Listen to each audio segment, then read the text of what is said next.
প্রত্যেকটা মৃত্যু আমাদের কাছে হৃদয় বিদারক এখানে যে আসে। আর এটা তো রাষ্ট্র এবং আইনের স্বার্থে করা। এখানে তো আমাদের কোনো ইচ্ছাকৃত কোনো কাজ না। রাষ্ট্র এবং আইনের স্বার্থে কাজ করি আমরা। একজন সেলিব্রিটি উনি বাংলাদেশের সঙ্গে একটু একটু তো খারাপ লাগেই। আর তারপর আমরা আইন এবং রাষ্ট্রকে শ্রদ্ধা করে এটা জুডিশিয়ালভাবে করা হয় আইনের কারণে। মানসিকভাবে প্রেশার করার প্রশ্নই ওঠে না। এটা তো আমার একটা জব, চাকরি। এটা তো অনেকেই আপনার জানতে চাইছে যে কীভাবে মারা গেছে। এটা তো আগ্রহ থাকেই সবার। এখন আমি তো আর এই রিপোর্ট দেওয়ার মালিক না, দেওয়ার মালিক হচ্ছে ডাক্তার সাহেব, যিনি ময়নাতদন্তকারীর মেন, যে ডক্টর পোস্টমর্টম করছেন উনি।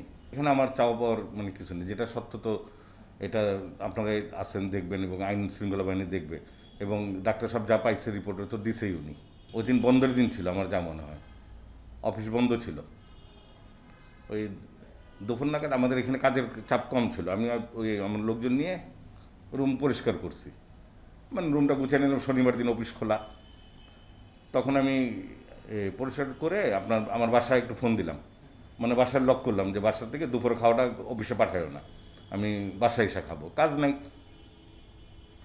তখনই আপনাদের এক মিডিয়ার এক সাংবাদিক, ওনার নামটা জানি না, খেয়াল নেই আমার, উনি এসে আমাকে বলতেছে, দাদা সালমান শাহ মারা গেছে জানেন নাকি? আমাকে না তো, কী বলেন আপনি? এমনি আমি একটু হতচকিত হয়ে গেছি আর কি।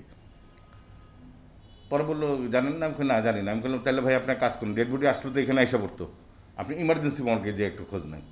ইমার্জেন্সির কথা বললাম, হাসপাতালের কথা। উনি চলে যাওয়ার এই 10 মিনিট পারও হয়নি মনে হয়, তারপর দেখি লোকজন একবারে এখানে আপনাদের মিডিয়ার অনেকে আসলো যে ডেড বডি ভাই আসতেছে। পরে তো যা হবার, লোকজন লোকরান্য হয়ে গেল, পুলিশ আসলো। ওই ময়নাতদন্ত করার জন্য যে শ্রোথাল যে কাগজপত্রগুলো, যে প্রয়োজনীয় যে ময়নাতদন্ত করতে যে কাগজপত্রগুলো লাগে, ওগুলো রেডি করলো। রেডি করার পরে ডেড বডি আসার সাথে সাথে আমি আবার স্যারকে জানাই দিলাম, ফোন দিয়ে জানালাম যে স্যার এই ঘটনা। ওই সময় তো ওই যে কয়েন দিয়ে ফোন করতে হয়, ওই সময় তো মোবাইলের যুগ নেই, আমাদের হাতে মোবাইল নেই কারো। ওই স্যারকে, যে ডাক্তার ডিউটিরত ডাক্তার তেজিন স্যার, তাকে জানাইলাম। স্যার বলে যে কাগজটা রেডি হওয়ার সাথে সাথেই আমাকে একটু তুমি করো, এখন তাই এসে লাভ নেই। স্যার বললো তো কাগজ মানে শেষ পর্যায়ে তখনই আমি ফোন দিই, স্যার তো সাথে সাথে এসে পড়ছে। আসার পরেই সাথে সাথে আর আরও পুলিশের লোকজন ছিল এখানে, আপনাদের এফডিসির অনেকে ছিল, অনেক বড় বড় অভিনেত্রী যারা যারা সবাই আসছিলেন। এখানে লোক অরণ্য, মানে লোকজন একবার ভিড়। কাজ করতে বেগ পাইতে গেছে, কেউ জানলা খুলে দিতেছে, কেউ জানলা দিয়ে করে, পুলিশ সামলাতে পারতেছিল না। তারপর আমরা ওই দুপুরের পরপরই, আর এরকমই হবে আমার যতটুকু খেয়াল হয়, ওই পরে কাজ টাজ করে প্রায় 2.5-3 ঘন্টা লাগছে আমাদের এইগুলি করতে, শেষ করতে। মানে ময়নাতদন্ত কার্যক্রম, সেলাই করা, গুছানো সব করে 2-2.5 ঘন্টা 3 ঘন্টার মতো হবে, এরকমই। এর থেকে একটু কম বা বেশি হবে খেয়াল নেই। করে পুলিশের মাধ্যমে আমরা ওনাদের গার্জিয়ানের কাছে বুঝিয়ে দিচ্ছি লাশ। পুলিশ শ্রোতাল করে যেভাবে দেয় ওটা খেয়াল নেই আমার, পুলিশ শ্রোতাল করে যেভাবে দিচ্ছে ওই অবস্থায় পাইছি আমরা। গলায় যে একটু মনে হয় দাগের মতো ছিল, যতটুকু আমার মনে পড়ে। এটা তো গোপনীয় জিনিস, ময়নাতদন্ত গোপনীয় না, ঠিক না? আর ডাক্তার সাহেব যা পাইছে উনি তো দিছেই। এখন কারো যদি কোনো ইয়ে থাকে তো তার মা যার সন্তান হারাইছে তারও তো একটা বেদনা আছে, স্বাভাবিক। এটা আমার ক্ষেত্রে হলেও হতো, ঠিক না? এখন করেন, দেখেন এখানে না আমার কিছু বলার নেই। এখানে এটা ডাক্তার সাহেব পোস্টমর্টম করছে, আমি ডাক্তার সাহেবের অ্যাসিস্ট্যান্ট হিসাবে কাজ করছি।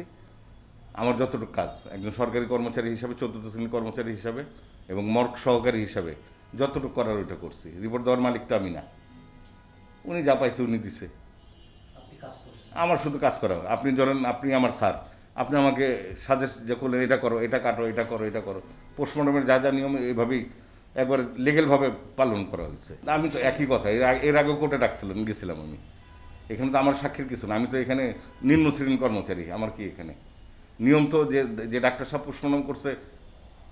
পোস্টমর্টম করছে উনি সাক্ষী তো দিতেছেন।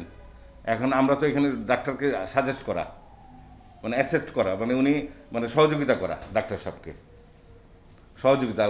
স্যার আমাকে যেভাবে বলছে আমি এভাবে কাজ করছি। এখানে রিপোর্ট দেওয়ার মালিক তার আমি না। ওই ডাক্তার সাহেব এখন কোথায় আছে? উনি তো অবসরে চলে গেছে।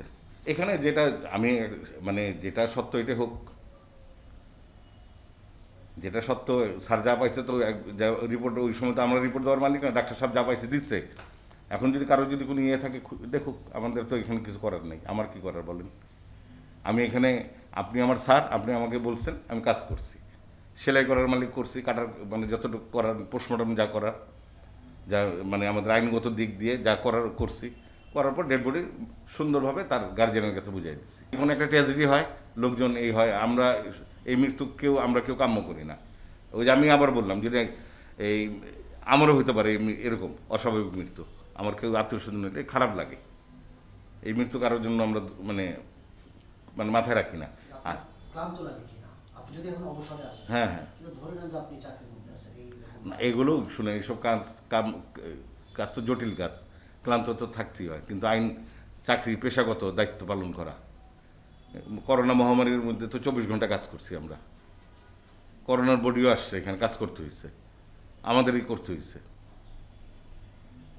ধরেন মার্ডার হয়েছে, ওই রুগীর করোনা হয়ে গেছে, করোনা সিমটম, ওটার তো রিস্ক নিয়ে আমরা কাজ করছি। তা আল্লাহ তো ভালোই রাখছে।